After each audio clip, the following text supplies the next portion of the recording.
LAN and WAN. LAN means local area network, MAN is metropolitan area network, and WAN is wide area network. Okay, so LAN look like somewhat like this, wherein all the computers are connected in this way, right? With a single lane, they are connected to each other and they communicate with each other. Not only in this way, but there are various other topologies also. That is, the way of their connection can be different, but they communicate in the similar manner. Okay, like this is a bus topology. The method in which they are connected is it is a bus topology. Similarly, we got many topologies like ring topology, star topology. Okay, so this is a bus topology. So you can imagine like there is an institute and all the computers lab are placed in the lab, and there are many labs, right? So all of those labs will be connected to each other to form a LAN, which is the smallest unit. As you can know, you can say, see here, it is local area network. That is, it is a network in the small area. It is constrained to the small area, and it is all the computers are connected to each other.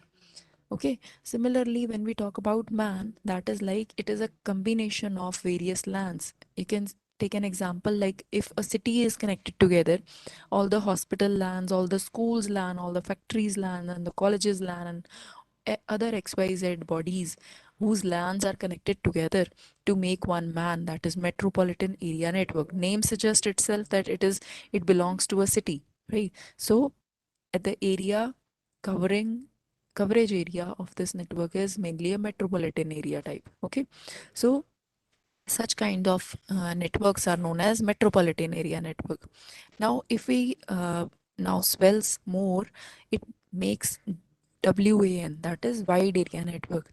Now wide area network is what? If we consider like we have to connect all the networks of the entire country or all the networks of entire continent, then this WAN comes into the picture, wherein all the LANs, LAN 1, LAN 2 till LAN N, and similarly all the MANs, that is MAN 1, MAN 2, MAN till MAN N, all of them are connected together to make one single network, that is WAN. Okay, wide area network. I hope the picture is clear now. So when we connect these type of small kind of LANs to make a bigger hybrid kind of WAN, then this slowly makes our internet. Okay, so basically internet is the largest network connection. Okay, so now next thing that comes into our mind is when we communicate, like when we let's say email something to our near and dear ones, or we message something to our friend circle, how this communication happens, right? We know that we are using internet, we know that internet is being uh, you know uh, amalgamation of various kind of networks. So how this communication actually starts and how it ends. So here you can see in this slide there is a computer center computer which is sending a message or a mail. It will send into the digital signals. These will be getting into the modem, which is the modulator and demodulating machine. It will convert the digital signals into analog signals. Okay, and then further it will go connect to the ISP, which will provide the internet connection, and similarly at the receiving side the same thing will occur, and hence the recipient computer will receive that particular message. Okay, so behind this you see this message is found at the receiving end in just a blink of eye, right? So the entire suite of protocols or the standards work behind internet. These are the rules and regulation that work behind internet, which makes it so faster and accurate. Okay, so now when we talk about like we are sending one message to the another computer, to the other computer, how they recognize that which message is going to reach where? Okay, it is like sent on an address basis. Like we post letter to someone in our real life. When we post some a message, we used to post letters. Nowadays it is a bit less because of the advent of internet, but when we post something we always mention the address, right? Similarly, when we mail something or we share some data over internet, we definitely have to mention the address. Okay, so that address is known as the IP address. So IP address is the unique address of each computer which each must have if it is connected to the network. So whenever your system is connected to the network, then that particular computer is going to have an IP address which is of 32-bit number expressed in 4 binary octets. It will look like something like this, such that 4 numbers will be separated with these 3 dots, and it will look like this, and this is known as IP address. The full form of IP is Internet Protocol Address. Okay, so during sending and receiving of data over internet, they need to use this IP address of yours to receive some data or to send some data, right? Now these IP addresses are configured either statically or dynamically. Computers can be statically configured, means we are going to enter this kind of IP manually, and another thing is it is going to be dynamically, like in our phones when we use internet and we are moving, like we are moving from one place to another place, then dynamically that IP addresses changes. Okay, so the protocol which works behind this dynamical configuration of IP is DHCP, that is Dynamic Host Configuration Protocol. So this particular protocol, or the rule you can say, provides IP address dynamically or in the movement to the device, okay, which is connected to the internet. Another important part of IP addresses, which is along it, is subnet mask. Now this subnet mask is a number which gives the location of the computer over the network. Okay, like for example, this is the subnet mask, and along with that there is a gateway. The default gateway of IP address provides, like if we provide it statically, it would be 0.0.0.0. Okay, so the set of all these three completes the address, that is the IP address. Now this kind of IP address is known as IPv4, that is Internet Protocol version 4. Okay, now slowly what is happening, the user base of internet is increasing, right? Initially, like presently we are 4 billion people who are using it, but slowly as the user base I told you is increasing, even at the time of pandemics, the people who were not using this are also using internet now. So these 4 billion addresses which were available earlier, that is 2 raised to power 32, are not actually sufficient for us, right? So we are going to switch to 2 raised to the power 128-bit addressing, that is 32-bit IPs. Okay, are now replaced to 128-bit IPs, and these 128-bit IPs, that is 2 raised to the power 128 IPs, are going to be known as IPv6, that is Internet Protocol version 6. Okay, these will be actually written in 8 groups of hexadecimal quadrat. Like in the previous slide, I gave you the sample of the IPv4 addresses, like which we are using currently. But now when we will gradually switch to IPv6, this number, this kind of IP addresses will be like 8. These kind of numbers will be separated with dots. Okay, so you can imagine the new IPv6 based IPs which we all will be having, right? Now further, as we discuss about that internet works on the huge set of or suite of protocols, one of the most important protocol which we need to know is HTTP, right? We need to understand what HTTP is. HTTP protocol is hypertext transfer protocol. We all use this whenever we type some URL, let's say google.com, then HTTP is in front of it, automatically it comes, right? So HTTP is simple, extensible, and stateless kind of protocol. By stateless, we mean that whenever a client, now this is a client and this is a server, we all know that internet works on the client server architecture. So whenever client gives some request to the server, it always generate a response. So it is stateless, right? It will always give response back. It will either give the positive response or an error response, but it will definitely give some response. Okay, so whenever we talk about HTTP protocol, the next thing that comes into mind is, next terminology is URL. URL is Uniform Resource Locator.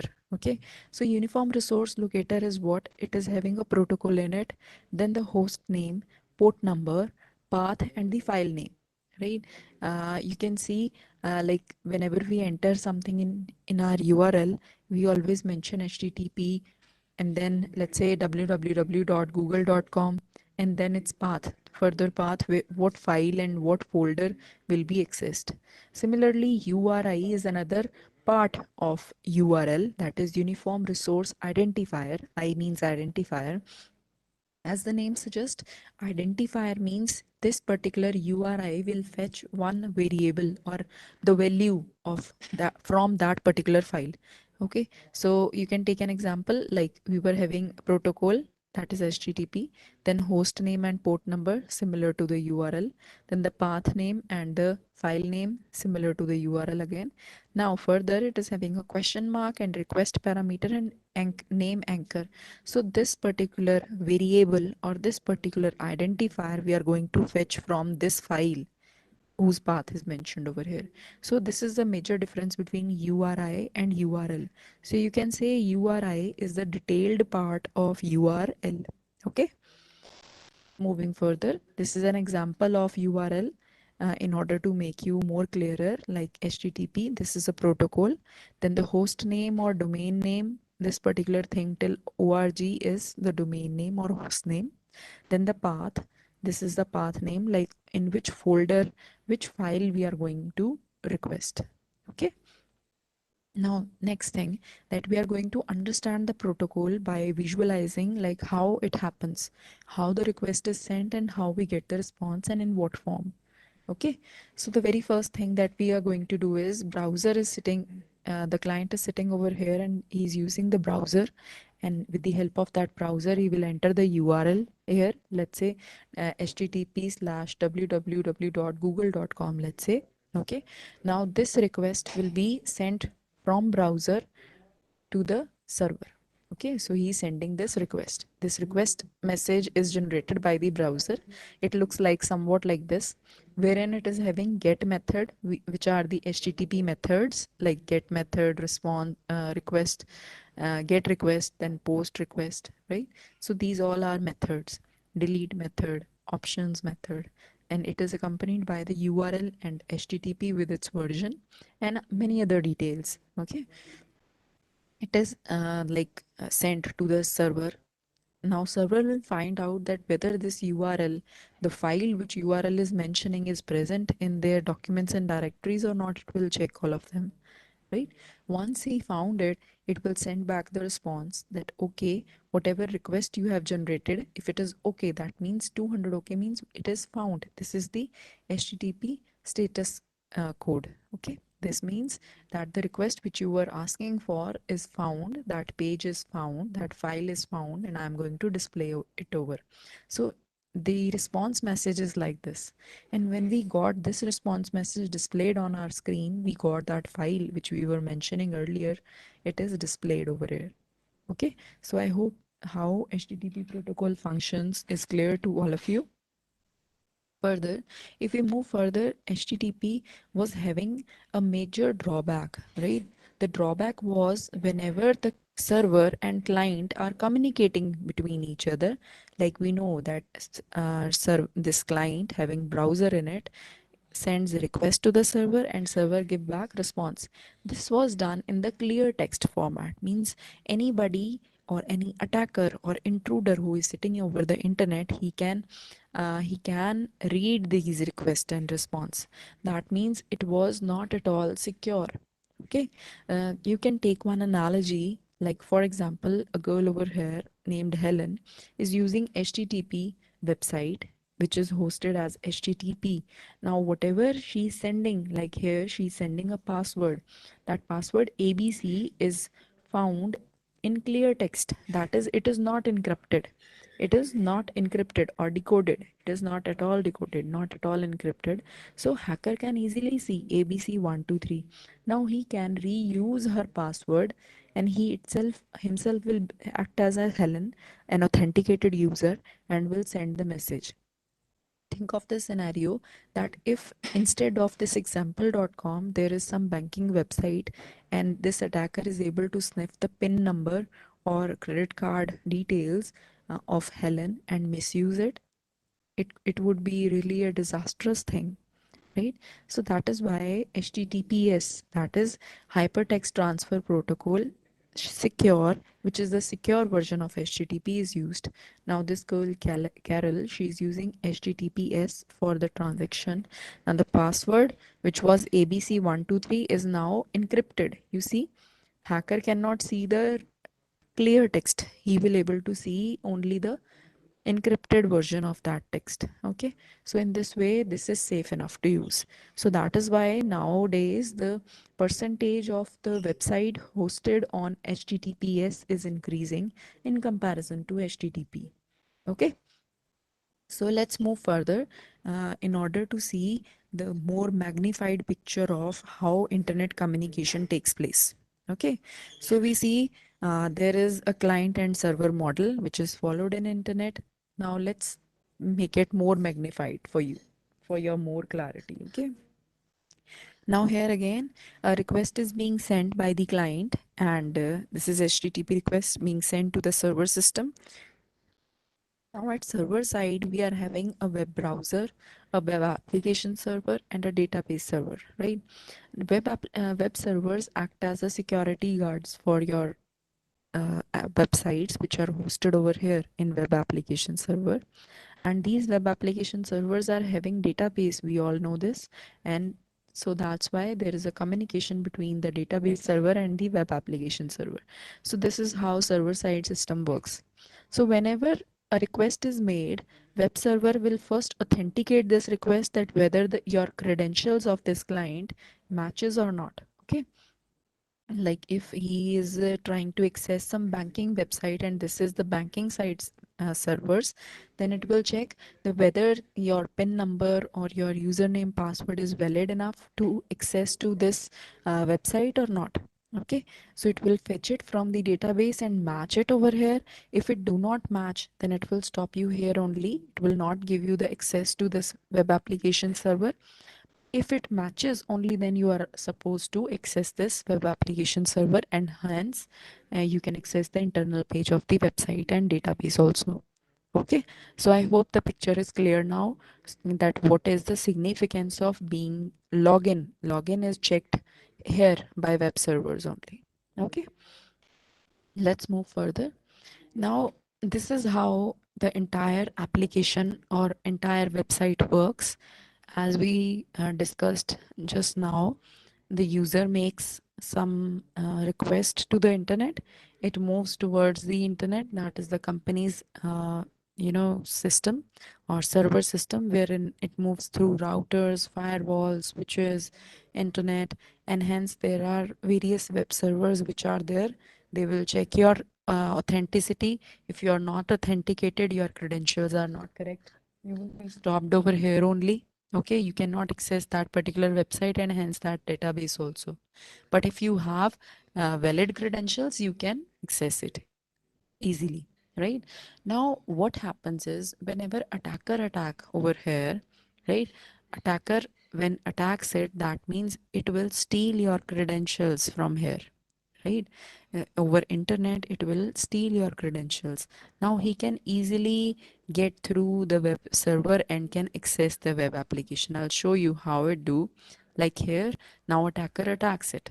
Attacker fetches your all the details.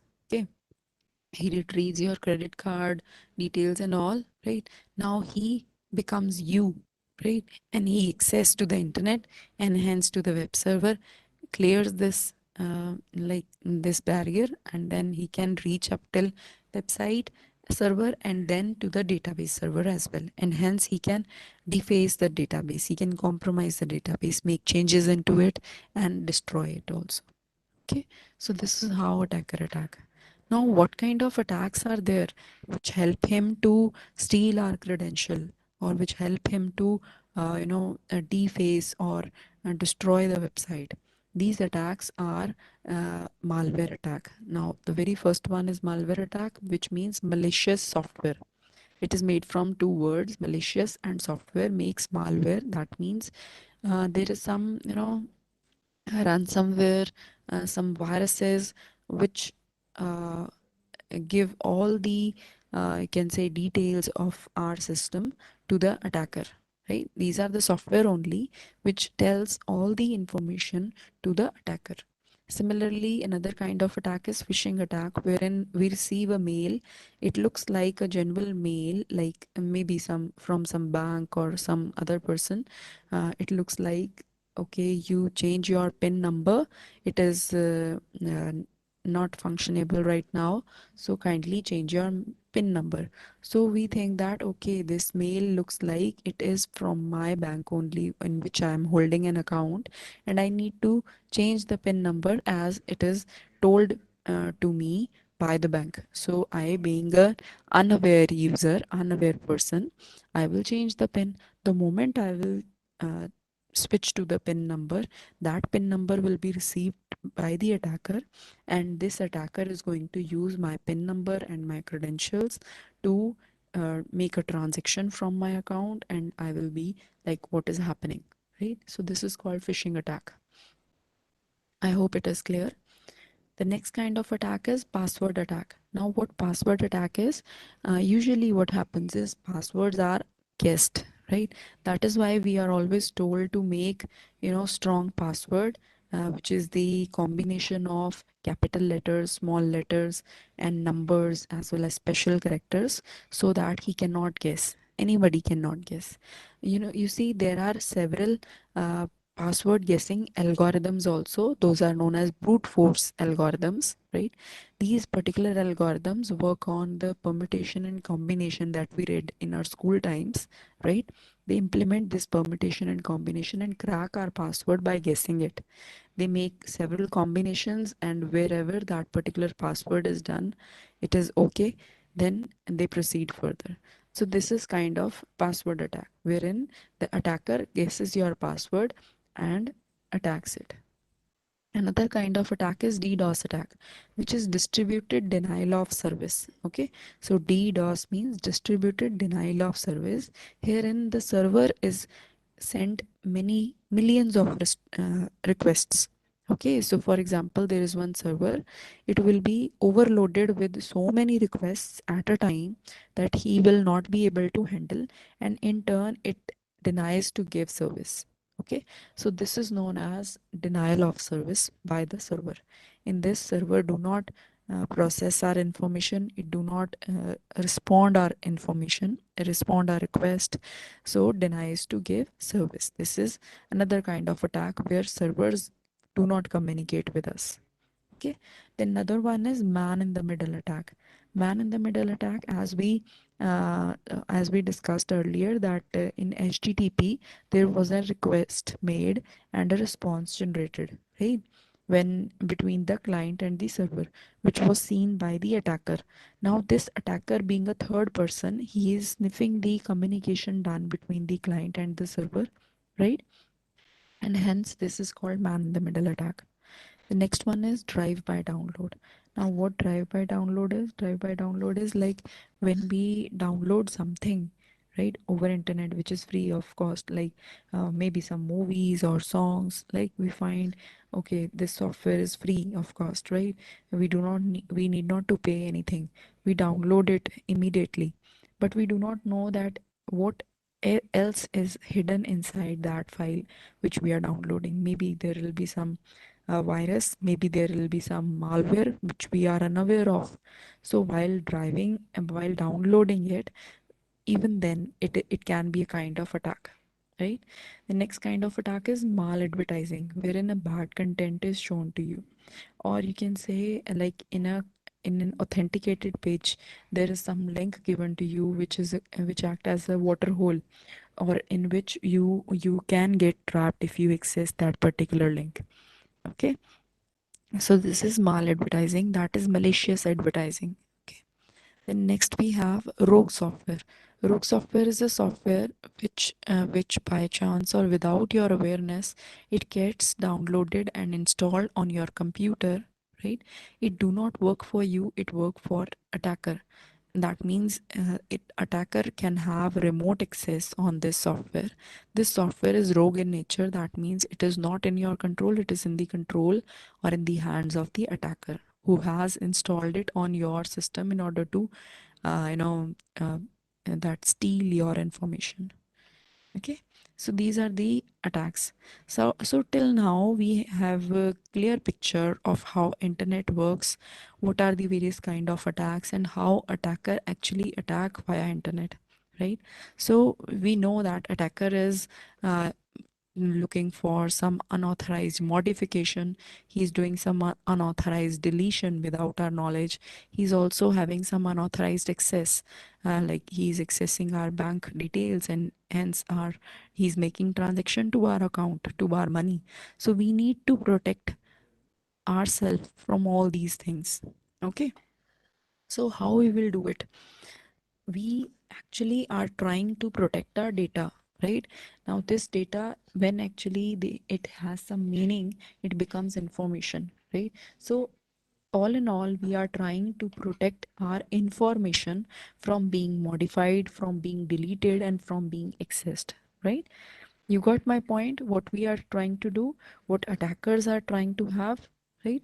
So we, in order to save ourselves, in order to protect ourselves, we have to protect our information which is sent over internet. Okay, so information security basically is defined as the preservation of CIA triad. Now what CIA triad is? CIA means confidentiality, integrity, and availability. Here we are talking about, like, we need to ensure that our information which we are sending over internet should be confidential, it should not be changed, and it should not be deleted in even, and available all the time to us only, not to others. Okay, so information is an asset which, like other important business assets, have value to an organization, and consequently it needs to be suitably protected. Okay, and information security is the process of protecting the intellectual property by the organization. Herein, it minimizes the risk of exposing the information to unauthorized party. Okay, so we see, if we are preventing, if we are preserving the confidentiality and integrity as well as availability of the information, we will be able to protect our information, and hence we will be able to provide security to ourselves. Okay, so why we need to have information security? We need to have information security because it ensures availability to the organization, uh, availability of the business as well. It will take care of the CIA of the information. It will help to protect the data and information system. Along with that, our brand and reputation loss will not be there, which leads to increased productivity from these kind of practices, right? There will be higher level of assurance and competitive advantage as well. And even at the time of disaster recovery or business continuity, it will help us to maintain the risk assessment, right? So information security is very important thing to do. So we all know that confidentiality, integrity, and availability is the heart of information. What exactly these three are? Okay, we need to first understand what actually confidentiality is, what integrity is, and what availability is, and how they are stolen by the attacker. Okay, so let's see. First of all, attack on the CIA. CIA is like confidentiality. First of all, how confidentiality of the information is hampered. Okay, so you see, if I am continuing a business, okay, and there are some confidential files which I need to, keep away from the reach of my competitors. If those files are not logged, that means if those files are not encrypted, anyone can read it and will get to know the secrets of my business, right? So my competitor can have advantage over it. Similarly, the attacker do the same thing. The transactional details, the credit card details, the PIN numbers, when it goes into the hands of attacker, he can easily take advantage of it. Okay, so man in the middle attack is one problem which we rectified using HTTPS, right? Similarly, unauthorized copying of the sensitive data. If it is you are conversating over internet and it is in clear text format, it will be easier for the attacker to crack all the uh, information, confidentiality of that information. The another kind of attack in confidentiality is if that particular attacker is, he's making, installing some spyware or malware on your system, right? And you are unaware of it and you are using it. And the meanwhile, the spyware or malware is sending your details to the attacker. You can easily, in your information confidentiality is gone. Okay, so these all are the attacks which are done on the confidentiality of the information. Then we will talk about the integrity of information. Now, integrity means that anyone can make any kind of modification in the message you are sending. Okay, like in phishing attack. In phishing attack, what happens? You yourself change your PIN number, right? But in actually, you are sending or you are sharing your current PIN number to the attacker, and attacker is changing the PIN number as per his requirement, his own. It may be his own PIN number. Okay, so web penetration for malware insertion is one method. Another method is he's forging the records and he's accessing the servers maliciously.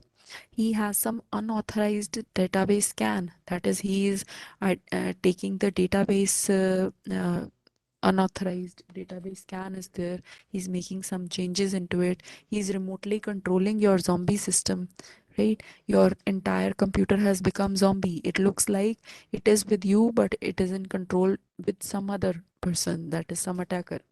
Similarly, availability, that means availability of the information means that information is no longer available if it is attacked.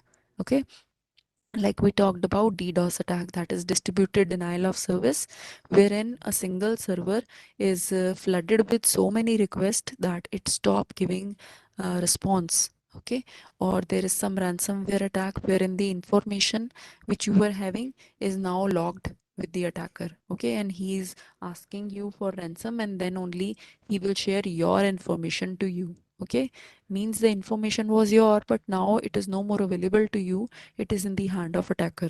Okay, so these are the various attacks on CIE.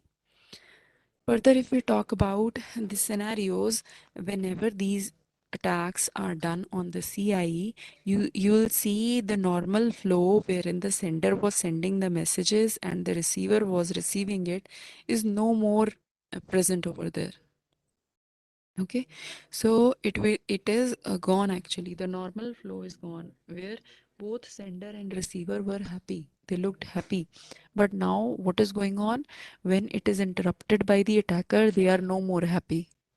Okay, you can see here the security issues, right? Now in this security issue there is a normal flow, sender and receiver both are happy. But when an attacker interpret in between, it interrupts in between, the message which was going to be received by the receiver is not received.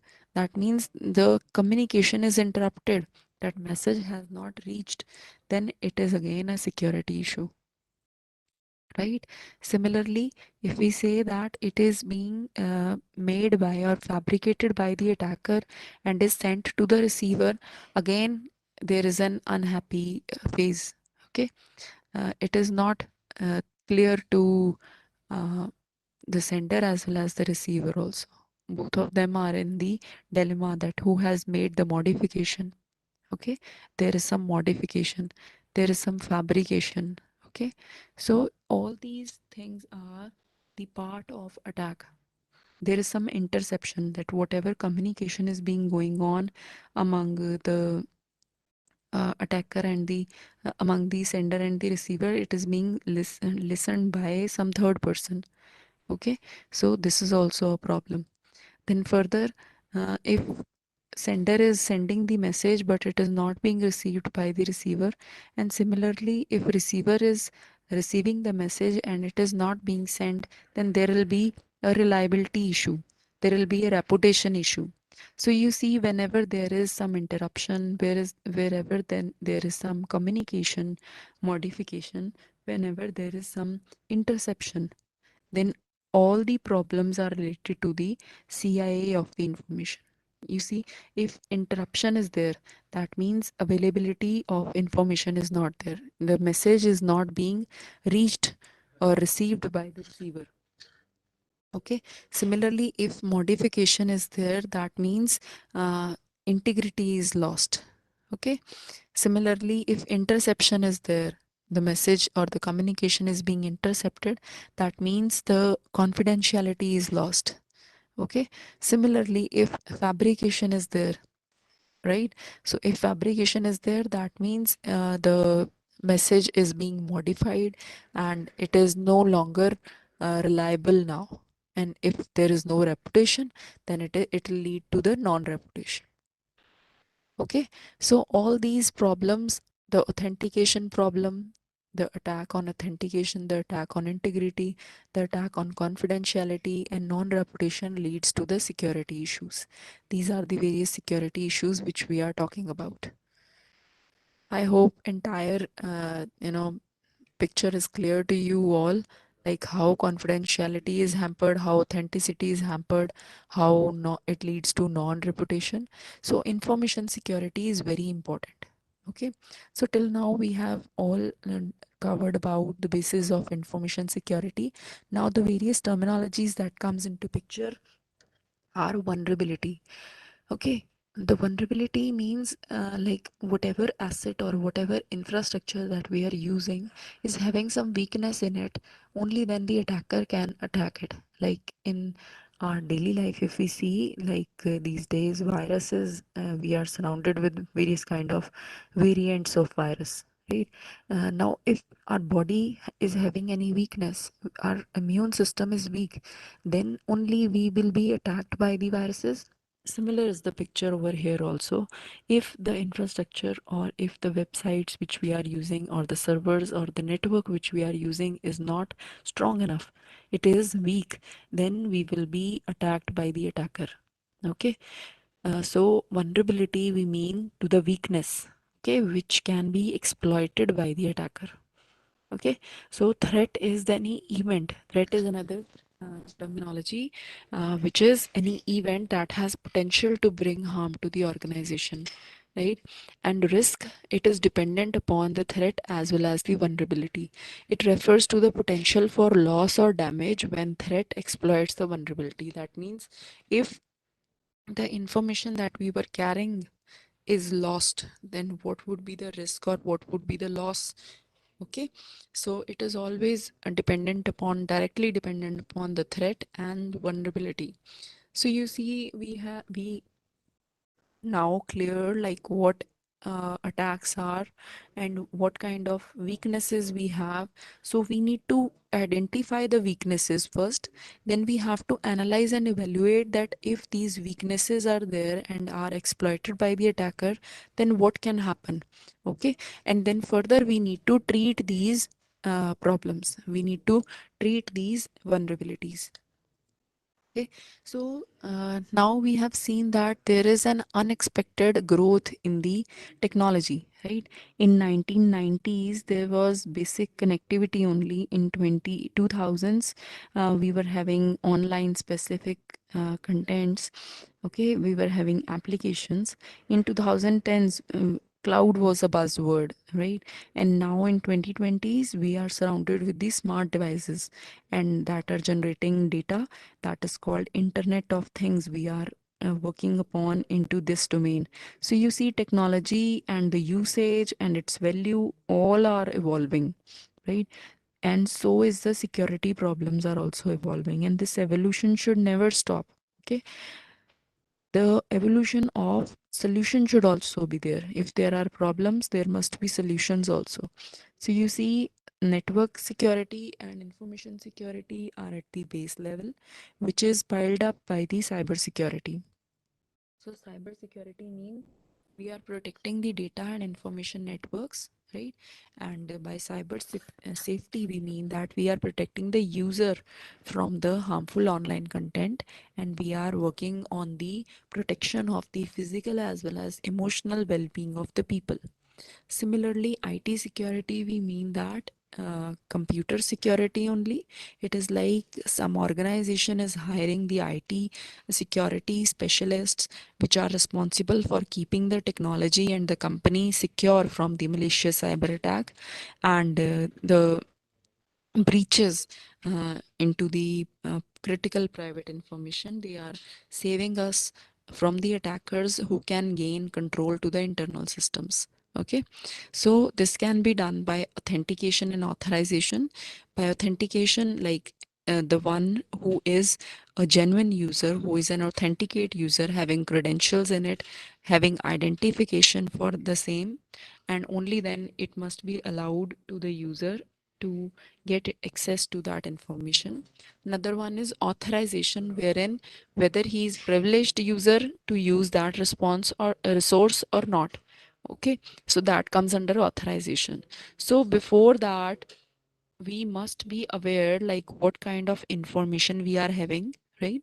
We must have awareness about how important that information is and how we can secure it. Okay, and even we must analyze or we must evaluate ourselves that if it goes into the wrong hand, what can happen, right? Another aspect is like we must be knowing about the methods or the precautions we must adopt in order to protect ourselves.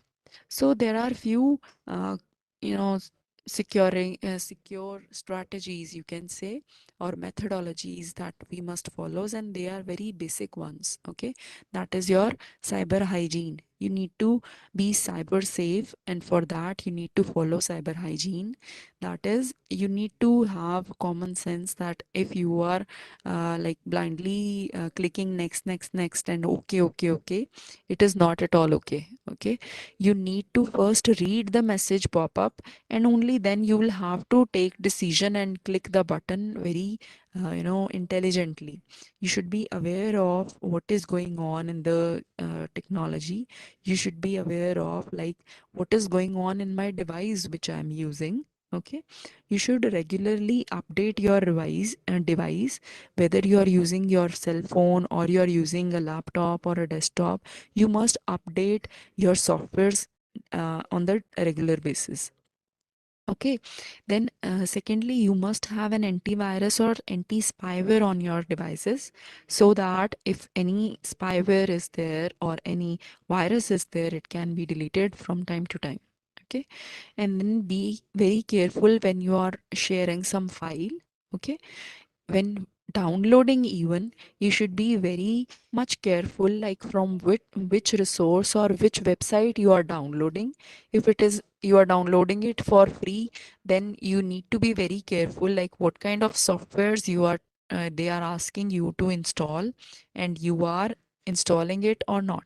Okay, and do not blindly click next next next. Read the computer messages first and only then take some decision and click some button. Be very careful when you read emails, especially if it belongs to someone else and you do not know the sender. Do not even read the mails, do not even open the mails, delete it right away or mark them as spam. Okay, and along with that, if those emails are having some attachments, never ever try to open. That can be some malware or that can be some virus as well. Okay, not only this, you should keep your passwords strong and always keep it yourself only. Okay, do not write it somewhere on the notebook or in the device itself. Never ever write passwords on your devices which you are using. Okay, if that device get compromised, all your stuff, all your secrets, all your passwords will get compromised. So in this way, if you follow these certain rules, you will lead to cyber security, cyber ethics, and cyber safety. Okay, if there are some questions, kindly ask. If there are few queries, I'm open to those queries. Thank you so much. Yes, ma'am. I think the first question is, can you please re-explain the difference between URI and URL? Okay, so I would say URI is something like I've told you Uniform Resource Locator. This is URL. Okay, let me switch back to that particular slide where we were discussing about it. Okay, this was it. So URL is Uniform Resource Locator and URI is the Uniform Resource Identifier. Okay. So Uniform Resource Locator is what like we mention in our URL, whenever we open our browser, there on the top header there is a URL we have to mention. There we write http dot this colon, then backslash, and the name of the website, let's say google.com, right? And on Google I want to go to some path, some file name, like let's say civic concert is the name of the folder, in which index.htm is the file. So when I am trying to access the entire file, that will be URL. Okay, I have located that particular file, entire file is there. Okay, but when some particular identifier, like for example, in that file I'm having various things, like various things are there. It is my profile, entire profile, that is having my name, my address, my phone number, my email ID. So if I'm trying to fetch just an email ID, right, that is an identifier. One single information that I'm trying to fetch is identifier. Okay, so I hope it is clear to all of you. So URL is the bigger part and URI is the subset of it. Okay, I hope it is clear now. Yes, ma'am. I think the next question is, I think, okay. Can you explain like non-repudiation? Non-reputation is like non-reliability, wherein you do not rely on the information, right? You do not rely, like if sender is sending something, right? Now receiver is receiving that thing, that information, but when it is interrupted by some attacker, by some third person, he will change it. I told you that there is fabrication of messages, that is, the sender do not send that message, but the message which is received by me, it is like being sent by a genuine sender. Like in case of phishing attack, what happens is a banking email is received by me. Okay, it looks like it is a banking, it is an email, an authenticated email sent by some authenticated bank. Okay, and they are asking me to change your PIN number or give your credit card details or send your OTP. Okay, it look like it is very genuine, but it is actually not. It is fabricated by the attacker. Okay, so this is like I am now relying, I was relying on the email that this belongs to a bank, but it was fabricated by the attacker. Now it becomes unreliable for me whether this email is a true email or not. It is a fabricated fake email. Okay, so this is like it is no more reliable. Its reputation is gone now. Okay, so this is non-reputation. Okay, what is 4 binary octet, ma'am? Okay, 4 binary octet is like I told you, the IP address, let's say 10.228.0.0 or 0.1. Like these four numbers, when they are, you can say, separated with dots, then it will become an IP address. If I get into the details, like technical details, right? There are classes, there are quadrats, there are octets.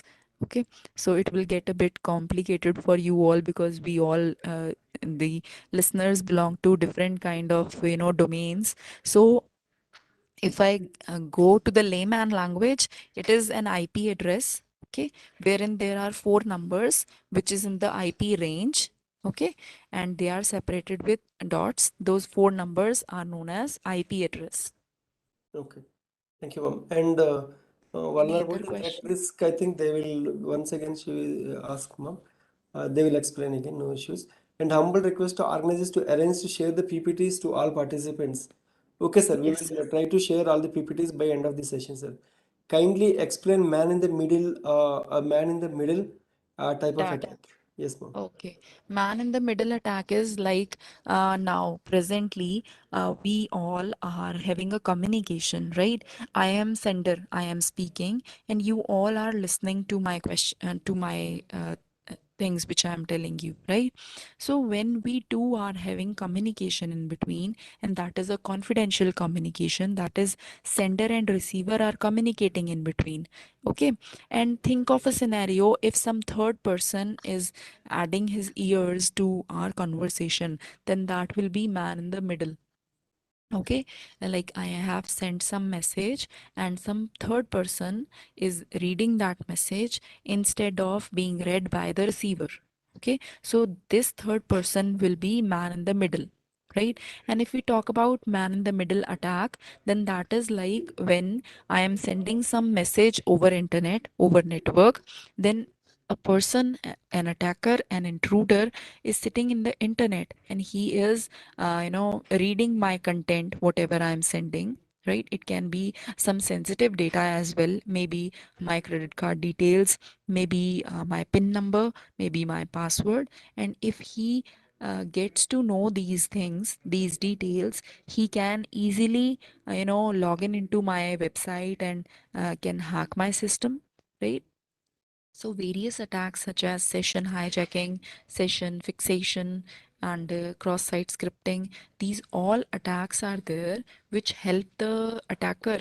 Okay, these vulnerabilities present in our infrastructure, the vulnerabilities present in our assets helps the man in the middle to make attacks to our system.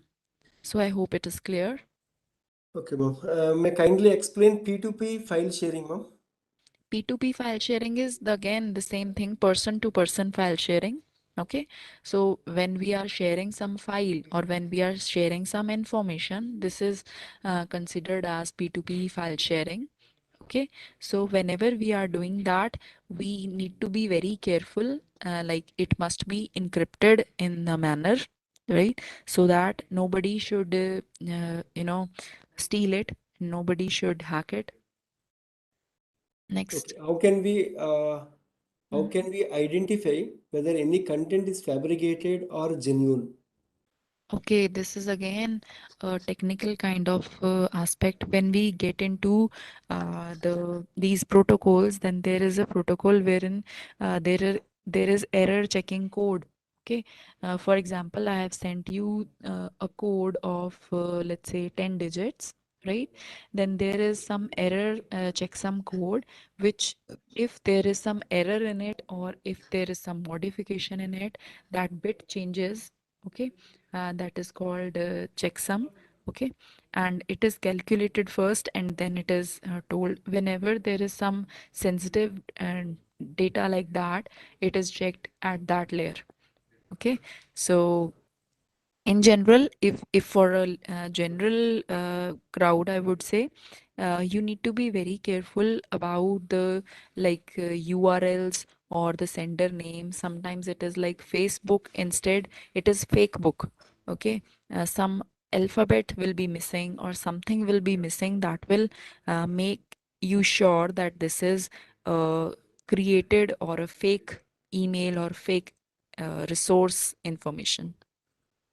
Okay. I think the last question we will just take. Yes, Difference sir. between 128-bit and 256-bit encryption. Sir, we can talk, but this is not the platform, sir. Others will confuse. So kindly excuse Yes, us. right. This is much more technical. Yeah. Yes, yes, we So can this talk, is a but generic. this is not the platform where to discuss, sir. So those Right, right. aspects, okay. So thank you, ma'am, for your wonderful and enlightening session. I think more, Thank you so much, there is a sir. lot of positive feedback about the session. Like most of the people are happy with the session. Thank you so Thank you much, so sir. much, ma'am. Thank you so much.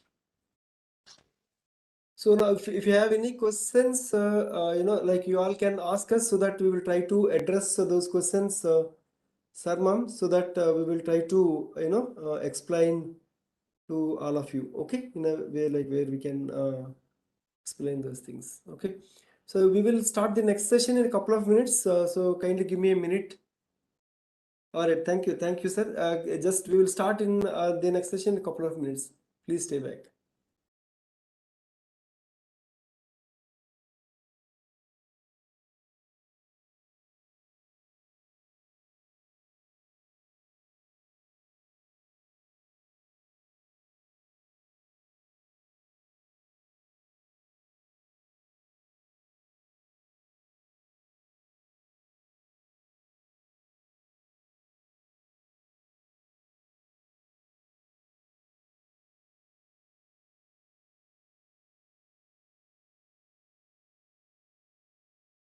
Yeah, we are going to start the next session in a couple of minutes, on the data protection And I think some of the officers are asking like the vulnerability, those aspects. So those aspects also we are going to cover it here.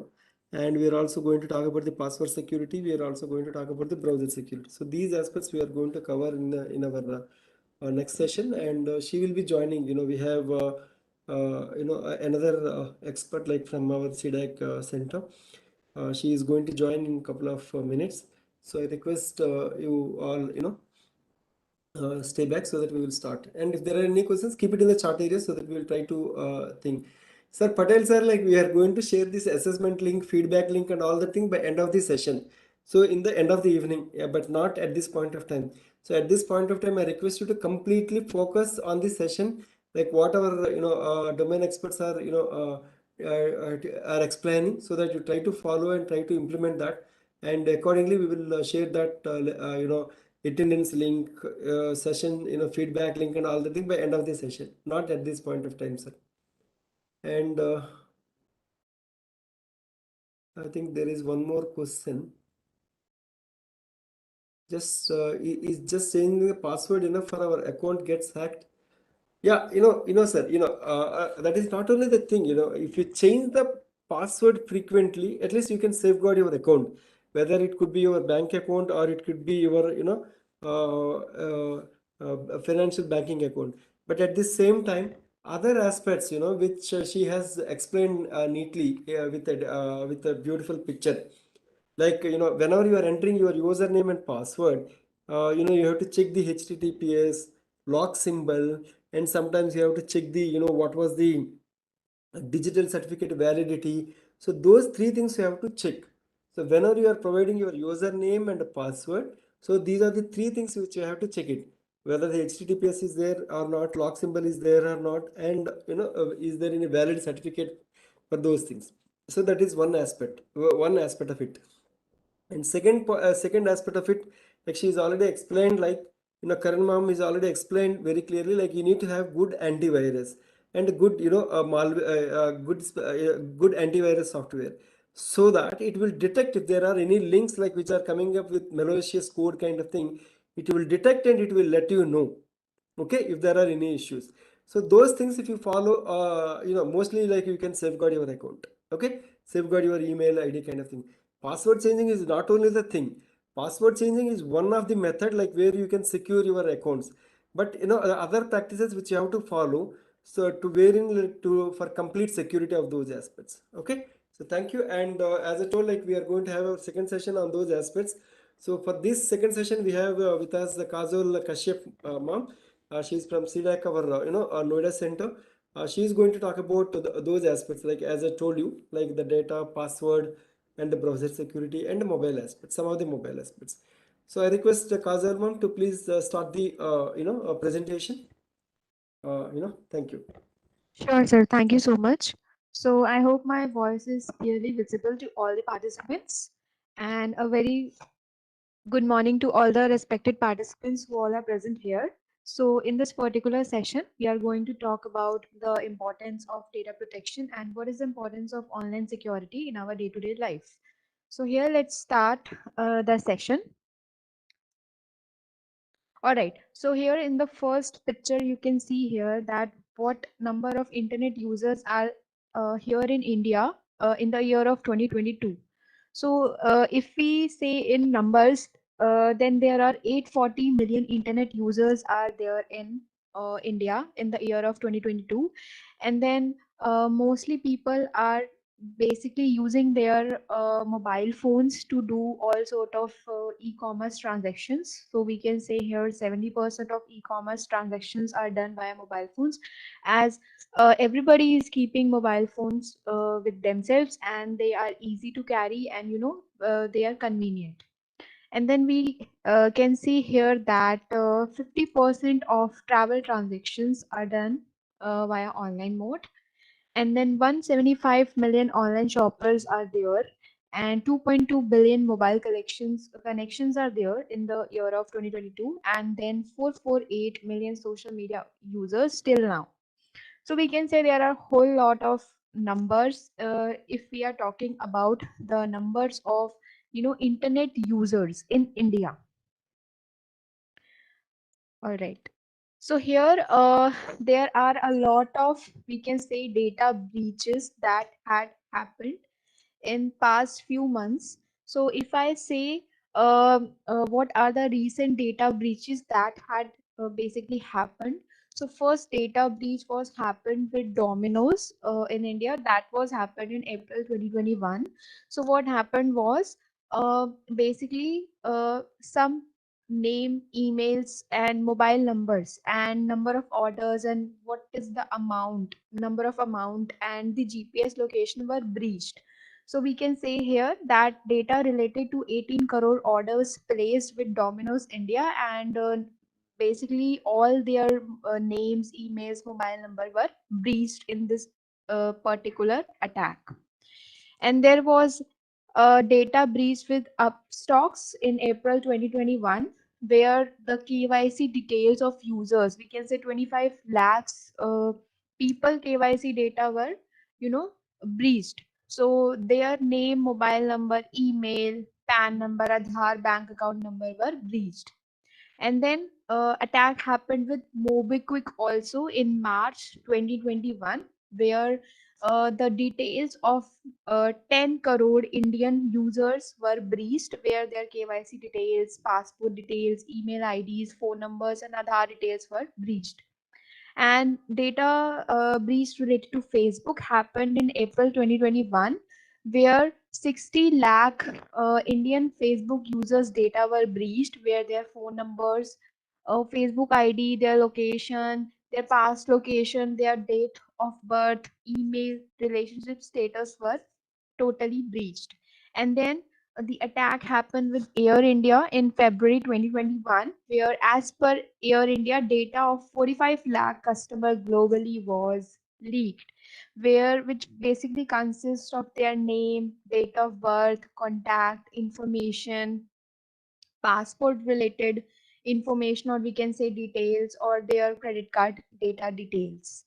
And then attack happened with Big Basket in November 2020, where data of 2 crore plus Indian Big Basket users were basically was happened, and where email, names, birth date, phone numbers, their IP addresses, and their password, which were in hash form, were breached.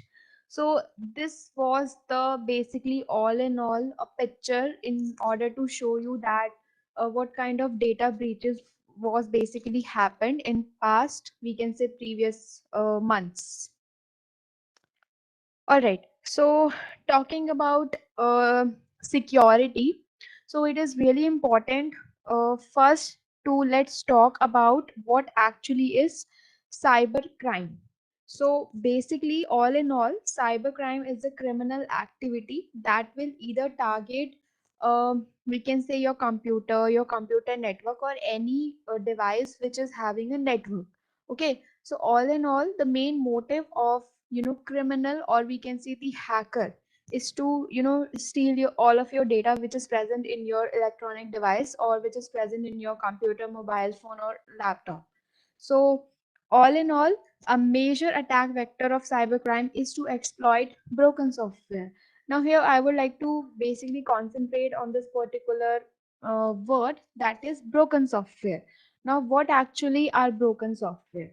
So whenever you are not regularly updating your softwares, or using, old hardwares or old softwares, then in some particular period of time, those software become weak, and basically these software were basically easy to hack. And what hackers are doing nowadays, hackers are basically um, they are searching for these kind of people, though those are using old software, or we can say old hardwares. Because for old softwares, they are the company basically stops sending the updates, right? So the hackers were try to exploit these kind of softwares, and search for these kind of people who are using these broken softwares. And once they find these kind of broken software, they can easily enter in your system. So if you are using old softwares, old hardwares, and you are not in a habit of regularly updating your softwares or hardwares, then definitely you can also be a victim of these kind of hackers. So talking about cybercrime, we have three major terms which comes from the cybercrime itself. That first one we have is vulnerability. So basically, vulnerability is nothing. Vulnerability refers to the weaknesses in your hardwares or in your softwares. So whatever the weaknesses is present in your hardware and software is known as vulnerability. Now where comes from where the weaknesses comes, basically if you do not update your softwares and hardwares, automatically your software will become vulnerable and your software will become easy to hack. So we can say it is a gap through which a bad actor, or we can say a hacker, can gain access into your assets or into your device. Next one we have is threat. So basically threats have potential to steal or damage your data, or we can say disrupt your data or create harm you in any way, right? So this is actually threat. Next one here you can see is risk. So cyber risk is the intersection of assets, threats and vulnerability. So basically, all in all, risk is the, we can say, potential for loss, damage, and destruction of an assets, where a threat take an advantage of vulnerability. So if any of the vulnerability arises in your software or hardware, definitely there is a big risk, right? So these are the three terms that are affiliated with this particular cybercrime. And now here you can see what are the threads that can basically present in the common applications that we are using nowadays. So all in all, we all are dependent on our mobile phones, and we all are dependent on applications.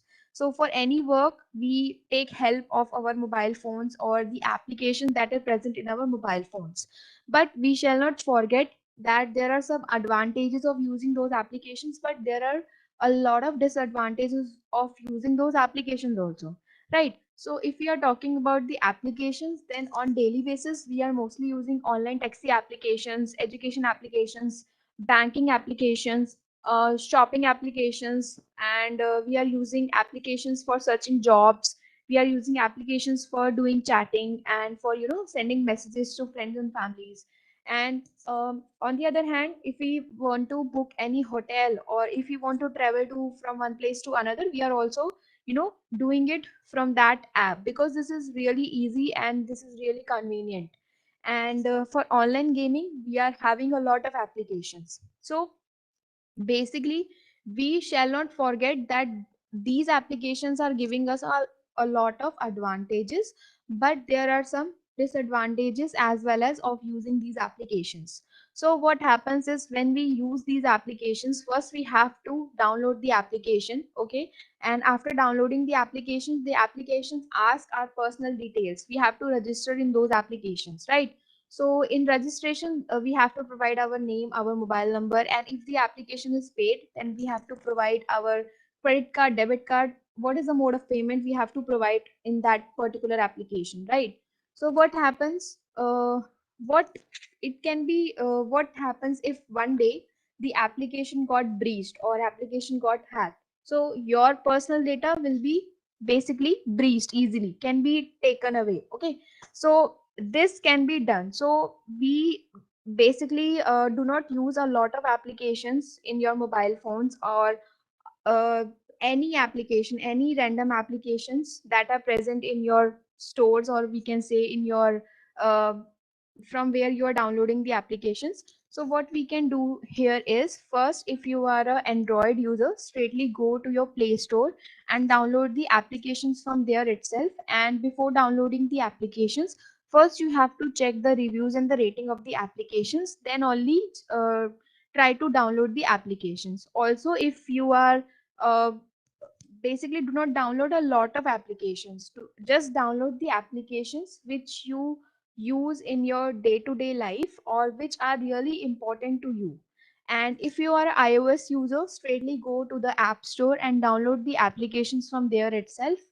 Plus, second thing is, do not download the applications or any app from the link that you receive on your WhatsApp, on your Facebook, or on your email IDs, because that can be a malware or that can be a virus. So do not download anything from the links that you receive on your social media applications.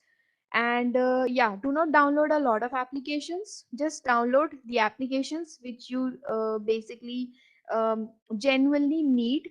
And next thing is, just try to regularly update your applications. Whichever you are using applications, just regularly update those applications in on regular basis, we can say here. Now, talking about security, let's talk about what actually is cybersecurity. So, cybersecurity can be described as the collective methods, or we can say technologies and processes, which will help, which will help, or we can say which will protect the confidentiality, integrity, and availability of our computer systems, of our networks, or any data against any kind of cyber attacks or any kind of unauthorized access. So here, what is the main motive of cyber security? Here, the main purpose of cyber security is to protect all your organizational assets from both external and internal threats, as well as disruptions caused due to natural disasters. So all in all, the main motive or the main work or the main goal of cybersecurity is to protect your data at any cost. So here you can see in this particular slide, as the internet users are increasing day by day, security threats are also increasing day by day.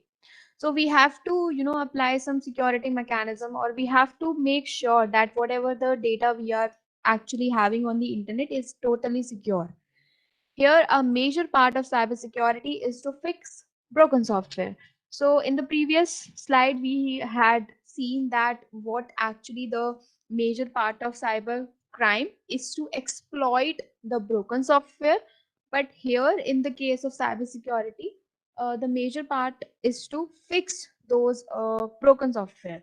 So, what cyber experts are doing, basically, cyber experts are searching for these kind of software which are actually weak, which are actually broke, and they try to fix those so that no attacker will try to exploit those softwares. So these are the work of cyber professional, is to protect you, protect your data, and protect your identification.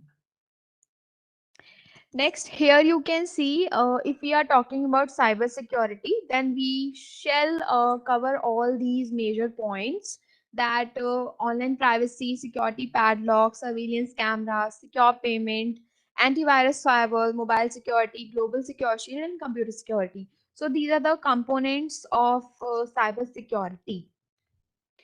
Next we have is goals of cybersecurity. So it is really much essential for all of us to know that what actually are the goals of cybersecurity and what it actually does and how it actually does. So talking about the goals, we have three goals. First one, we have confidentiality. Second one, we have integrity. And third one, we have availability. So talking about confidentiality, so only those who are authorized should have access to, uh, to access any information. Let's suppose I am working in a particular organization, so I only shall have the right to access or to see the particular information of my organization, and no other third person can see the information related to my organization. This shall be confidentiality. So those who are authorized are those who are unauthorized are actively prevented from obtaining access, and those who are authorized shall see the information or shall obtain any sort of information. And if I talk about integrity, so integrity means, let me give you a very simple example. uh, let's um uh, let's see, there is one sender and there is one receiver. So the sender is sending a message to receiver, hi, how are you? So the receiver shall also receive the same message, and the message shall not be changed at any cost, and the meaning shall also remain same. So this is integrity, that at any cost the data shall not be tampered, or the meaning of the data shall not be tampered. So this is integrity. If the data, meaning, or the any sort of information is changed, then integrity is lost. Next is availability. So let's suppose I am an authorized user and I need some resources or any files at that particular period of time.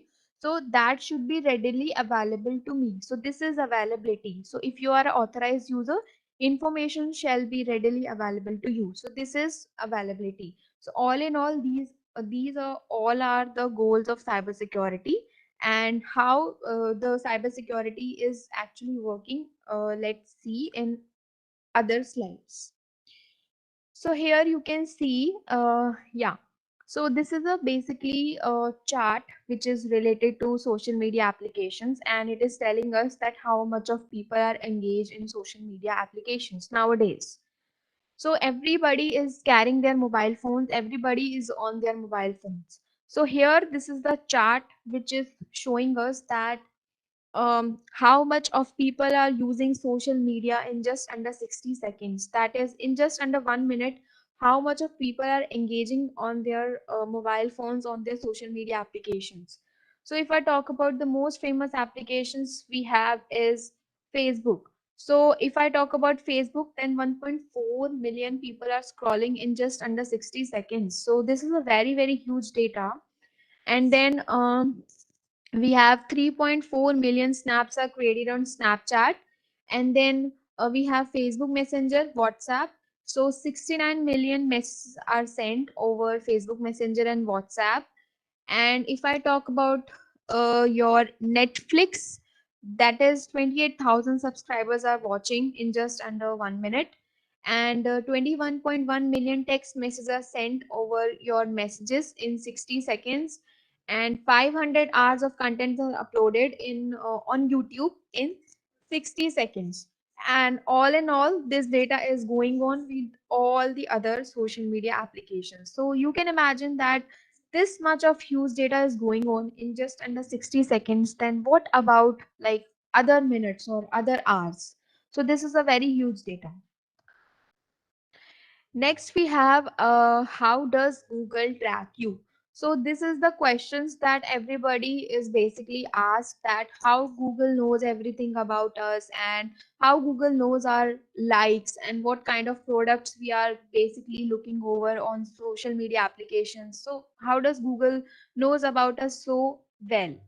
So basically, we all are responsible for giving our information to the Google. Let's see how. So most of us are using these components like Google Chrome browser, YouTube, and Google Maps, Hangouts, Photos, Calendars, Google Search browser, Gmail, shopping application, ads, and news.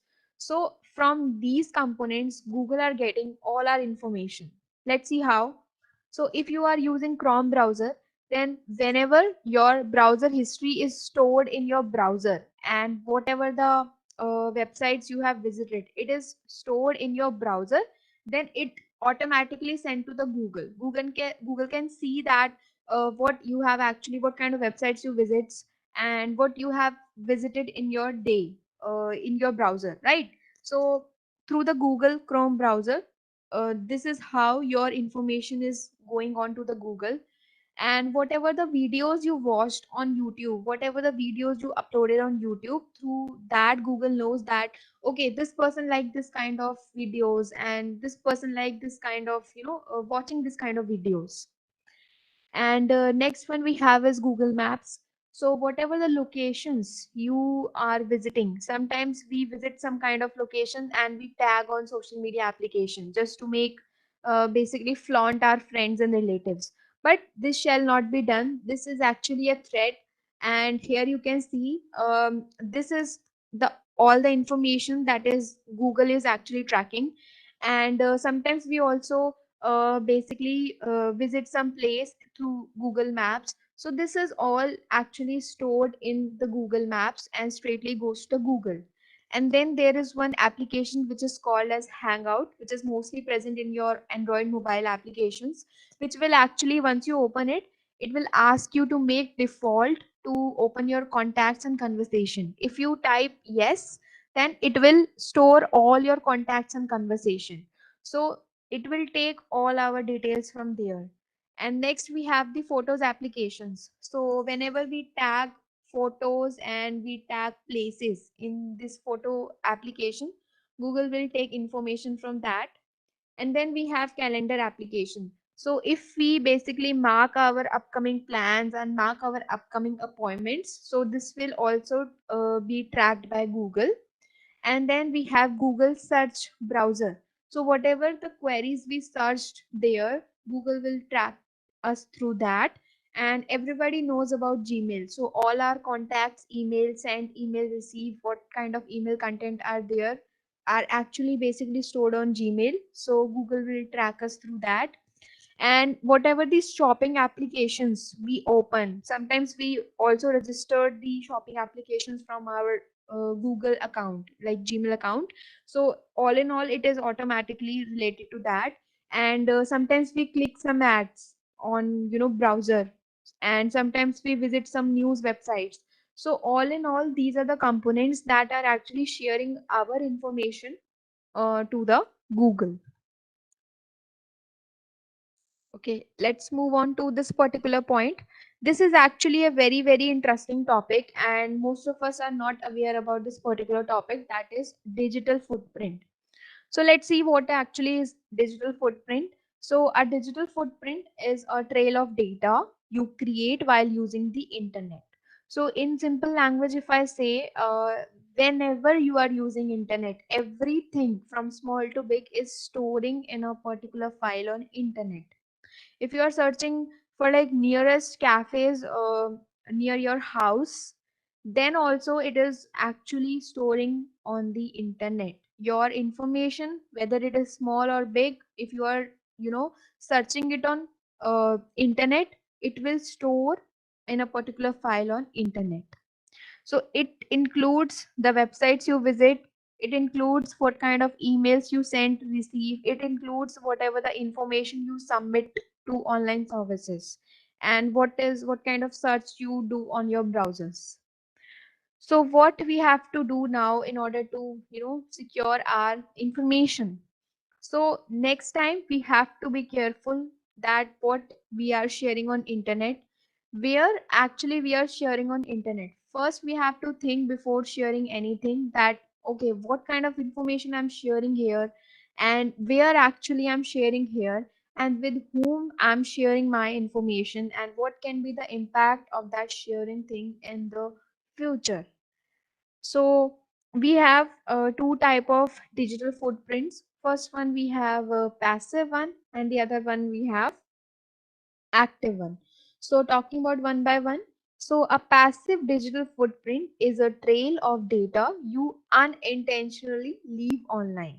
So this is the information that you basically leave online, or we can say that you submit online, but you are not aware that okay, this particular information is basically I have shared on the internet. Let's see a small example.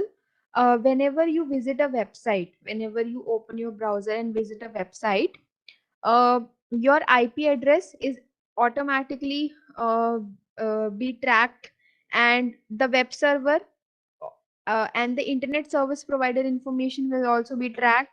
Your what in which location you are actually sitting, it is also tracked. And these are the information that we are not aware, okay, this information is actually tracked on the internet. So talking about the active one. So an active digital footprint includes data that you intentionally submit online. So this is the information you submit online and you know about this. Okay, I have shared my information on the internet. Let's take a small example. Let's suppose you are new to any social media application. Let's take an example of Facebook. So here you are new to Facebook. Now the Facebook will ask you to make an account.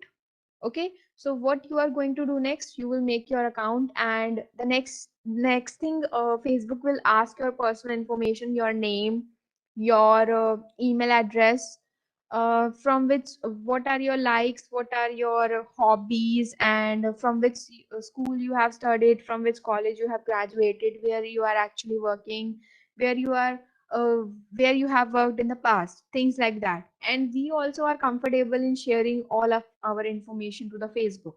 So what is actually happening, we are actually providing our personal information to the Facebook.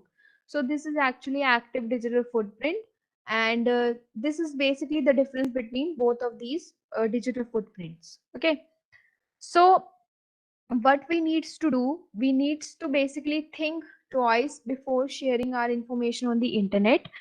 We needs to be make sure that what kind of websites we are visiting on daily basis, what kind of emails we are actually opening, what kind of emails, what kind of links we are clicking upon, and what kind of information we are actually clicking upon, what kind of informations we are actually sharing. Okay, and what can be the impact of that sharing thing in the future also. We need to be think before doing these kind of things. Only this is the basically way in order to protect our information. So here, how to preserve your digital footprint. So first thing, you have to always think long term before posting anything. Just do not post anything anywhere. Just think twice before sharing or before posting anything over social media applications. Because once you have posted any information on the internet, you will not be able to delete that information for permanent basis. Once information is sent over internet, it will be permanent. You will not be able to delete that information by anyhow. You can delete that information from your phone, but you will not be able to delete that information from the internet. Next is avoid making virtual or online friends, because we never know who is the person sitting behind that screen, right? So you need to avoid making online friends or making virtual friends. Next is keep your personal information private. So keep as much as your information private. So every social media applications has privacy settings. You need to go there and check out what are the privacy settings given there, and you can apply those privacy settings according to your uses. Okay. Next is verify the profile on different platforms like LinkedIn, Twitter, Instagram, and Facebook. So let's suppose you have got one friend request on your social media applications. So before accepting that friend request, you can go to different social media platform and search for that same person. If you have got that information of that person, if you have got more information, or the person is looking genuine, then definitely you can add. But if the person is not having any information on the other platforms, then definitely you can reject that request.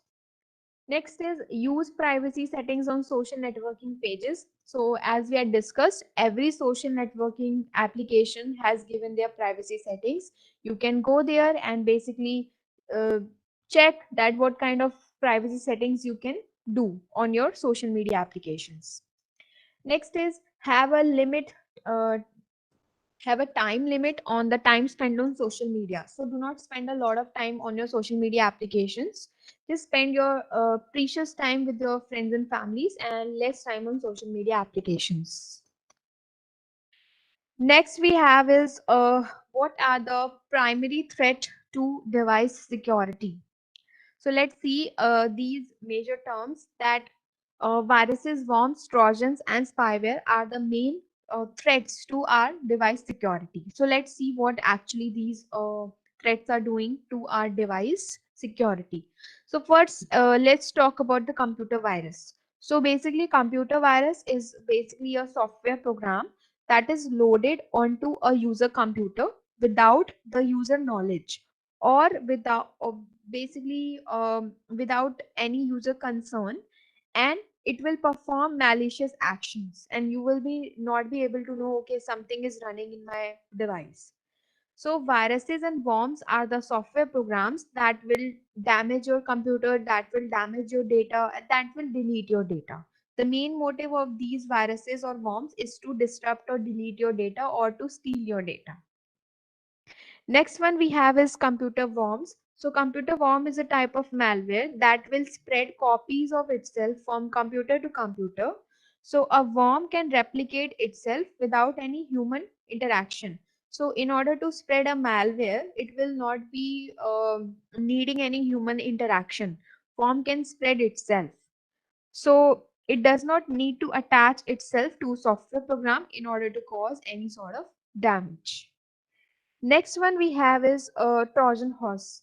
So basically a Trojan horse is a type of malicious code, or we can say software that will look legitimate, that will look genuine, but can take control of your device. So once they will take control of your device, it will basically damage your data, disrupt your data, steal your data, or can do any sort of harmful action with your device. So this is how Trojan horse are actually working. All in all, this will work in the background and you will not be able to detect that, okay, something fishy is running in my device. If you will shut down the system, then in that case also this will work. Next, we have spyware. So what actually is spyware? Spyware can be used to steal your information, such as your passwords, your financial informations, or any personal information. So basically, spyware are a kind of softwares that will track your online activity or will show you a lot of ads. So once you click on that, it will ask your personal information or it will track all your activities. So this is the software which basically hackers will send you, and once you click on any of the link, it will automatically download in your system, and whatever the next thing you do in your we can say on the internet, it will track all of that. Let's suppose you will go to log in into your banking account, so it will also track that. It will also track your user ID and the password. So this is how harmful these kind of softwares are. Next one we have malvertising. So this is a very famous term that is, basically the attack is going on nowadays. So malvertising is a kind of attack in which hackers will inject malicious code into legitimate online, we can say, advertisements. Okay, and the next time a normal user will click on that advertisement, automatically malware will come into your system. So malicious advertising, this is the full form of malvertising. This is a type of online attack where your malicious code is hidden within an online ad. It will infect your computer with malware. So what hackers are doing, hackers are searching for some kind of advertisements, and when this got that advertisement, they will inject one malicious code in that. So the next time the user will click on that advertisement, malware will automatically come in their system and will infect their system. This is actually the work of malvertising. Okay, next one we have, yeah. So let's talk about some cyber frauds that are happening nowadays. So cyber frauds were also happening before, but during this pandemic situation, this COVID-19 pandemic situation, cyber fraud have increased so much. So all in all, we have seen a lot of increase in phishing attacks. We have a lot of seen increase in tab nabbing attacks, and there were attacks related to identity theft, then attacks related to donation and mass scams. We also receive a lot of emails related to please click on the link in order to give donation to COVID-19 victims, and you can win some masks and sanitizers when you click on this particular link and fill your details. This is all scam. Do not click on these kind of links, or do not basically um, click any of the buttons which is affiliated to these kind of links, because this is basically the um uh, basically a tactic of hacker in order to steal your information, in order to steal your money.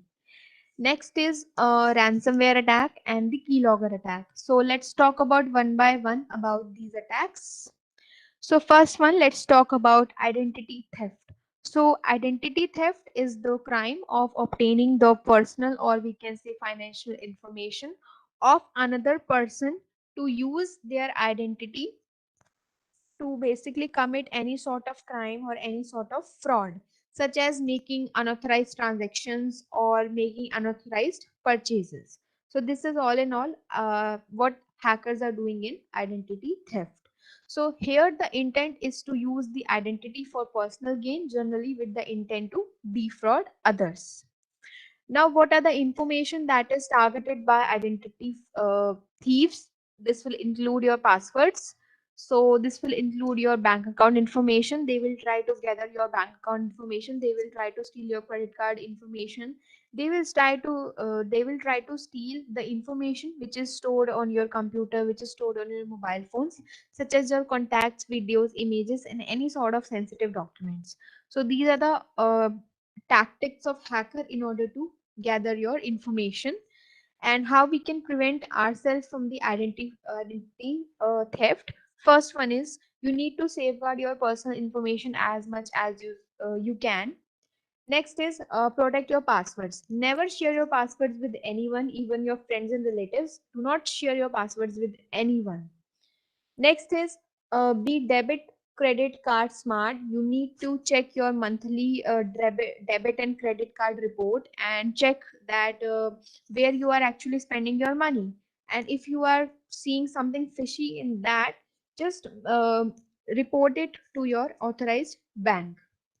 Next is destroy shred receipts not required. So one thing we have seen most, that mostly people are visiting the ATMs while doing the transactions. They are getting the transaction slips and they just throw it on the floor itself. They are not, throwing it in the dustbin. So this shall not be done. Any person can visit that ATM and any person can, take that slip on the floor and take that information from the slip. Okay. So always, after you are done with the transaction, always try to shred, or we can say tear the receipts in small, small pieces and then throw it in the dustbin only, not on the floor.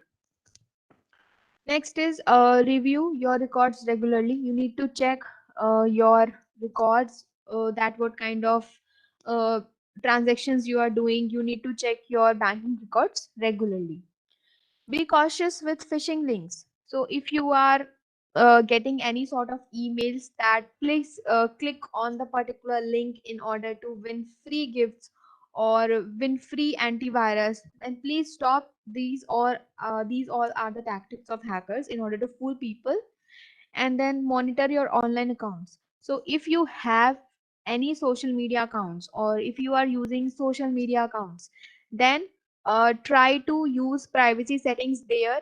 And if you are not active on social media accounts, then please shut it down, because there is no point of making that online accounts, because any hacker can uh, hack your account anytime if you are not using or if you are not active, right? So you need to monitor your online accounts on daily basis if you are active on that, and try to check, okay, that what are the new privacy settings are coming on regular basis.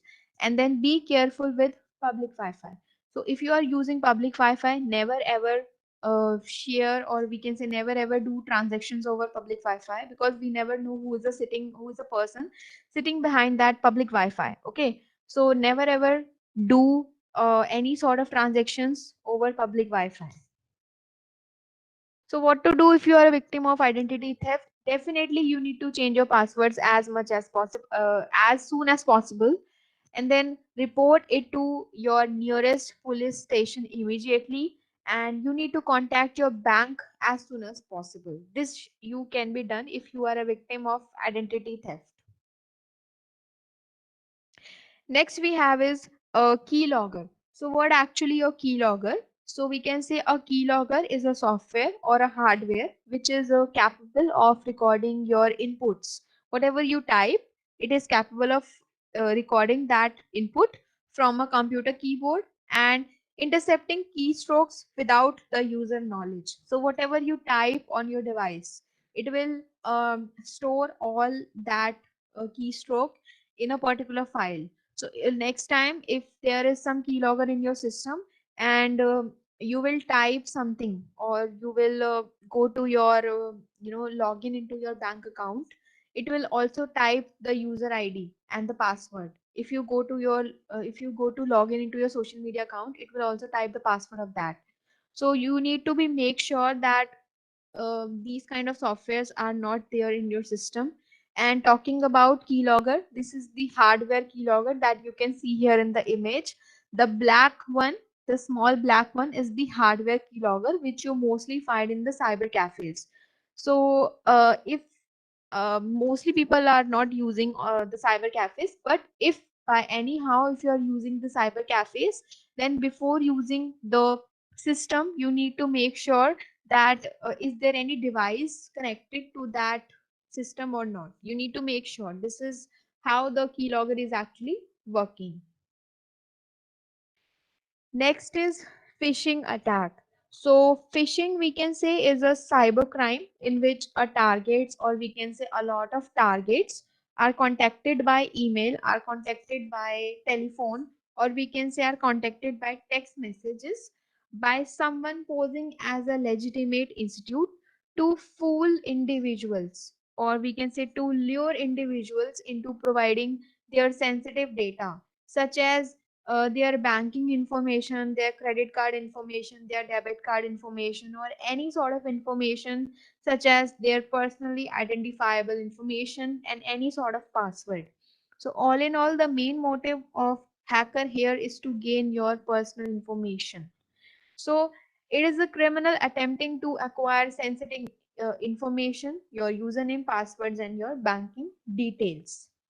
So here we have included some examples of phishing websites, that how hackers are, creating a whole new phishing websites, and they are actually fooling people by they basically make a websites which will be a replica of original websites. So they will make a pure Gmail website which will look like this is the authenticated Gmail website, but it will actually a phishing website. And whenever we are not checking the spellings of the URL, like in this case hackers are creating websites like www.gmai1.com. If we are not checking the URL spellings, then definitely we can be a victim of phishing websites. Here next example is ICICIbank.com. So in ICICI Bank, the hacker has used 6 instead of B because this will look similar. And then we have www.bank of India. So instead of O, they have used 0, and in Yahoo they have used 00 instead of O. So if we do not check the spellings of URL, definitely we can also be a victim of phishing websites. Now, how to protect ourselves from these kind of phishing websites? So there is one way. So without using any sort of tools, we can basically check and we can basically protect ourselves in order to be a victim of phishing attack. So let's see. Let me just share my screen and come back. Just a second.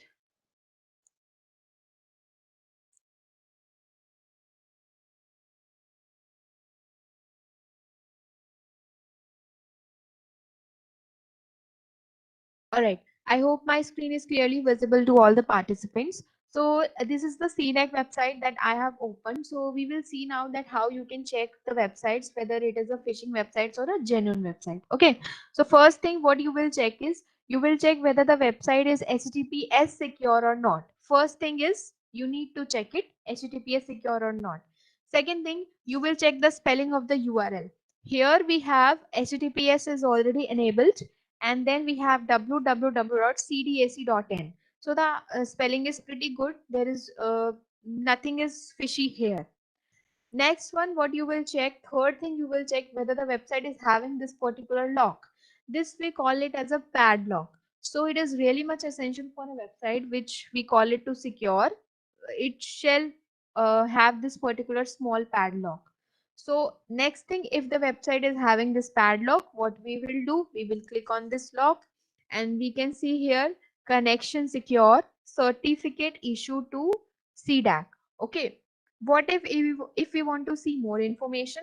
You can click here connect connection secure. Here it is also showing you are securely connected to this website. Now, if you want to see more information, you can click on more information, and here you can see all the information here. What is the website name, who is the owner, uh, and the digital certificate of the particular website. Okay, now how you can see the digital certificate? You can see here a tab of view certificate, so you can click here. So this is the digital certificate of a particular website. Okay, this is actually how the digital certificate look like, and you can definitely check all the information from here. So these are the major points through which we can detect whether the website is actually a genuine website or a fake website. If the website is a fishy website, it will not be having all of these features. It will not be having this digital certificate. It will not be having the tab padlock, or in worst case, it will not be having the HTTPS. So definitely these are the few points through which you can clearly check and detect whether your website is actually a secure website or a phishing website. So let's come back to our PPT.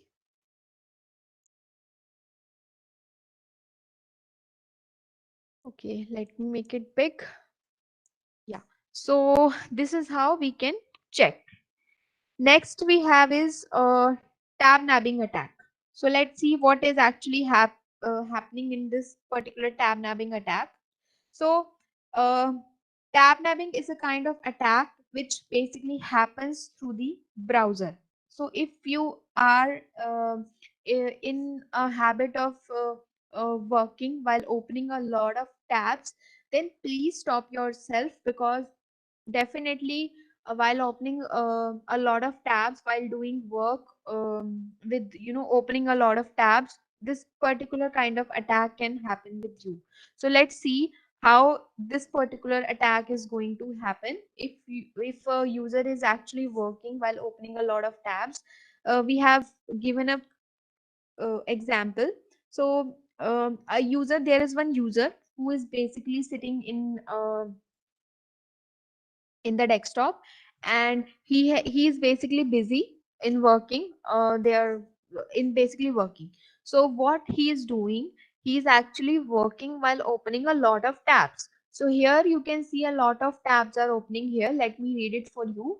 First tab he has open is electronics and cars. There is one eBay website which he has opened, and the second tab he has open is Flipkart applications, shopping application.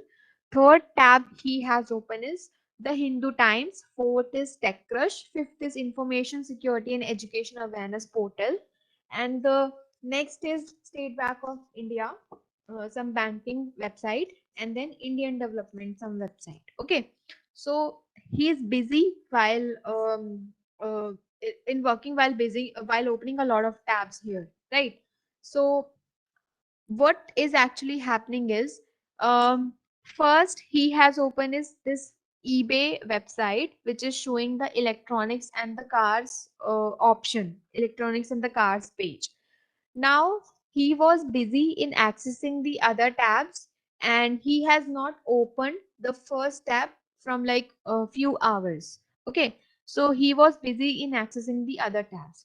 Now after few hours, what will happen is this particular eBay page will start connecting to some other phishing website. So here you can see in this particular screenshot, it will automatically start connecting to some phishing websites. Okay, so now after some time, when the user came back to the particular first tab which was of eBay, and he basically doesn't remember that what page he had opened. So he basically look, okay, hi, I had opened the Gmail page. So he basically don't check the URL of the particular website, and he straightly go to the sign in option, and he straightly give her, or we can say his username and the password, and it will straightly goes to the hacker. So this is how the tab nabbing attack is actually happening. And this is, if you look at it, the URL of the website, this is gmai1.com. So this is how the tab nabbing attack is actually happening. So we have to be careful while doing our work on the internet, that we basically don't open a lot of tabs while working, and we basically need to refresh the browser after returning back from other tabs. First thing, please do not open a lot of tabs in your browser. Just open one or two tabs, and if you have to do anything over your browser, first refresh it and then do it, and then check the URL correctness. You have to check the URL spelling, and then avoid any sort of financial transactions on tabbed browser. If the browser has opened from a few minutes, then please avoid doing any sort of financial transactions on that browsers. And if you want to do any sort of financial transactions, always do it through your private window. So private window will be safe enough, will be safe in order to do any sort of financial transactions. Let me also show you how to open the private window. So let me share my screen again. Okay, this is the Mozilla. So here, how you can open the private window. So you can see here the three lines. You need to click here, and you can see new private window. Okay, you need to click here, and this is how the private window will look like. This will not track your activity. So you can come here and do all sort of transactions here. This will be particularly safe. Next attack we have is ransomware attack. This is also a very famous attack. So ransomware is a type of malware that prevents or limits user from accessing their system, either by locking the system screen or by locking the user file, unless and until a ransom is paid. So if your system is locked, then you need to give some amount, you need to give some kind of a ransom to the hacker. Then only he will provide you key in order to decrypt that file or decrypt the system. So this is how what actually is happening in ransomware attack. Now we have two type of ransomware. First one we have crypto ransomware. Second we have is locker ransomware. So in crypto ransomware, it will prevent access to personal files and data. If you are a victim of crypto ransomware, your all personal files and your all personal data will be locked. Until and unless you will provide some ransom to the hacker, then only you will be able to, access that data or access that file. On the other hand, if I talk about locker ransomware, it will lock your whole system and you will not be able to use it, right? So this actually happens in locker ransomware. It will totally lock and totally shut down the entire system or entire device. So victims are asked to pay a ransom to release the computer or to release the mobile device. Next one we have is password security. So password is also important in order to secure our information, in order to secure our data. Let's see how we can make sure that our password is strong enough. And let's see. So there are various techniques that nowadays hackers are using in order to steal our passwords. So first way they are actually using is shoulder surfing. So let's suppose some person is sitting in his office, and on his office desktop, and trying to log in their social media account, or trying to log in their any sort of account or any sort of their office account, right? So some person which is standing behind that person can see that, we can say, can see that details. So before typing any sort of information, we need to make sure that we check that if someone is standing or if someone is sitting behind us or not. Okay, so before typing or before logging in any sort of information, you need to check if someone is sitting or standing behind you or not. So if someone is sitting or standing behind you, he or she can definitely see your screen, and what you are actually doing it, they can easily see. This is actually a very normal thing that is actually under shoulder surfing. And then we have writing your passwords on papers or storing it on hard disk. So Some people are habitual to write their passwords, to write their important things on papers, and they just stick it on their office desktop. So the next time anyone can visit to your office desktop and can see all of your personal information there. So this shall not be done. Do not write any of the passwords on your papers or any of the papers. This shall not be done in order to secure your passwords. Next one we have is force attacks. So a brute force attack is a popular cracking method. So under brute force attack, basically what hackers are doing, hackers are guessing your username and the password.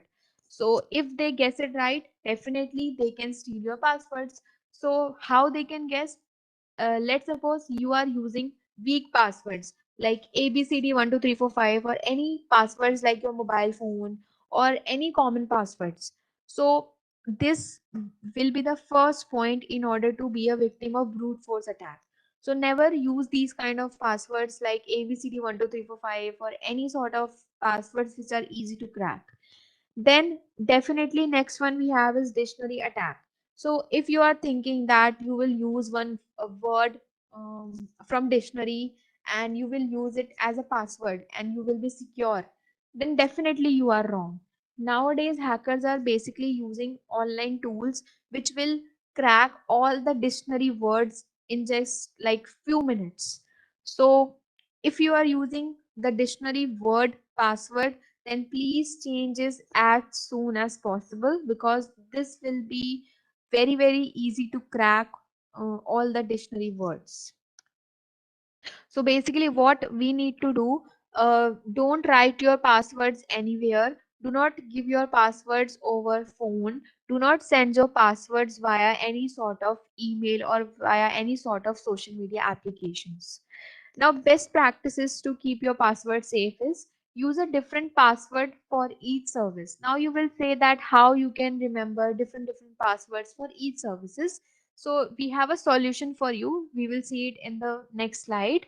And always use a long and the complex password and change your passwords regularly. And do not use your passwords on shared computer, and you need to use your passphrase. Now let's see what actually is passphrase. And while using the passphrase, you can use different passwords for different services. So this is actually a passphrase. So passphrase is basically taking your favorite sentence. Like in my case, my favorite sentence is never judge a book by its cover. So I can remember this particular sentence like for lifetime, and I will not basically forget or forgot this particular sentence. So this is my favorite sentence. Now I will create a strong password from this particular sentence. So I have taken small n from capital N, and I have taken small j from judge, and I have taken add symbol, which is actually a strong mechanism from A, and I have taken 6 from B, which will basically looks like similar, and I have again taken 6 from B. I have taken exclamatory sign from I, and I have taken capital C from cover. So this is how my strong password is ready and I can use it. And this actually consists of special characters, numbers, and alphabets. So this is how you can create your own passwords, and it will be easy to remember also. Like for a particular account, I have to uh, remember the particular sentence, not the particular password. So this is how you all can create different passwords for different accounts, definitely. So it is requested to all the respected participants to kindly switch to this passphrase technique, and definitely you need to change your passwords in like 1 to 2 months for security reasons.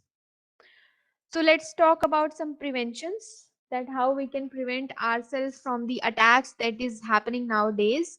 So refresh the browser after returning back from other tabs, and do not do any sort of transactions on tabbed browsers, and avoid phishing emails and questionable websites.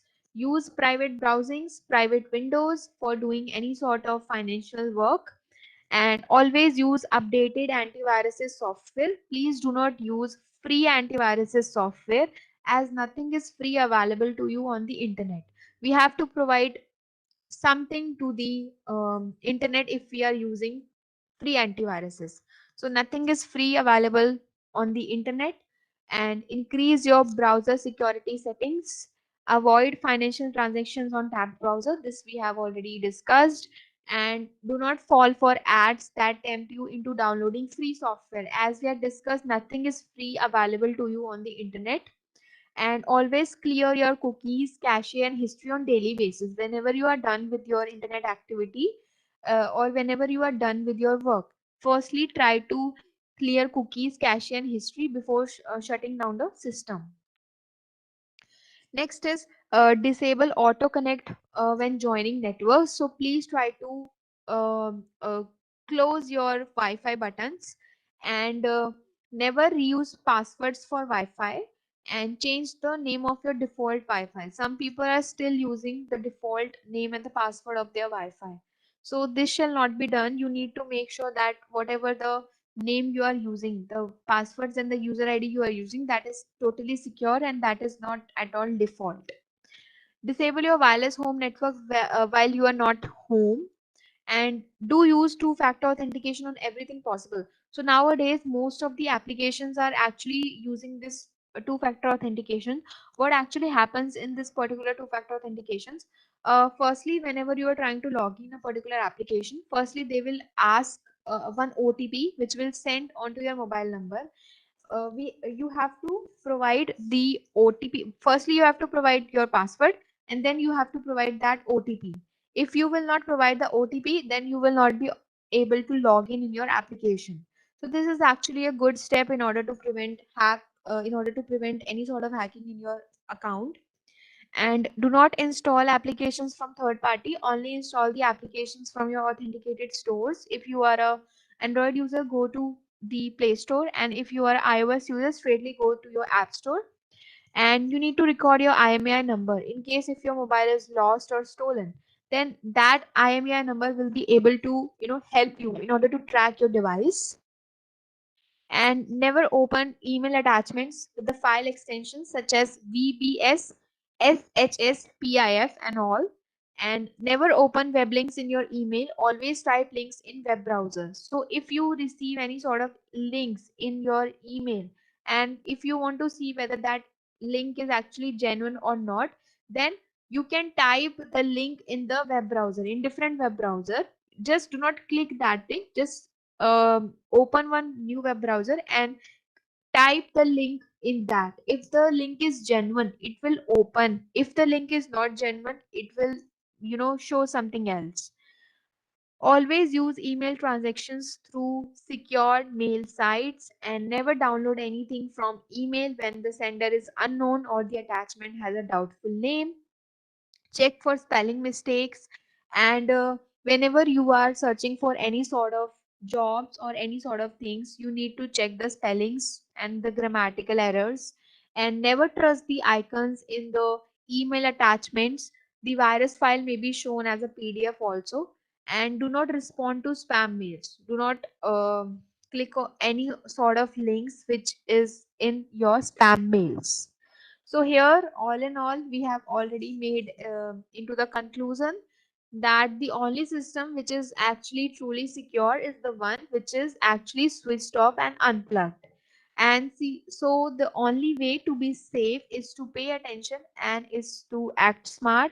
And while doing any sort of thing on the internet, we need to make sure that while posting anything, while doing anything over the internet, we basically think twice before doing anything over the internet. Here the mantra of online safety is to pause and think before you connect, and so that you can secure yourself and secure the nation. So thank you all in all. Stay safe, stay secure, do your part, be cyber smart. So if you have any questions, definitely you can ask me. Or yeah, thank you everyone. Yeah, thank you, Kajal, for wonderful session. I think there are few questions. Maybe we have to address those questions, ma. Sure, sir. Okay. 1 minute, ma. Sure, sir. Yeah, is antivirus required for Linux system? No, no, no. All right. Yes, ma'am. And can you please provide do's and don'ts fresh field in the cybersecurity measures, GK Thakur? Sir, like you just send us a mail. Otherwise, you can download it from our website. And if you want, with your organization logo, please do send us an email at isc@cdec.in. Then we will respond. So if you want any awareness material has to be come along with your logo, along with the Mighty and ISCO logo. You please send us a mail, then we will take it further. I just mentioned to you in that there itself.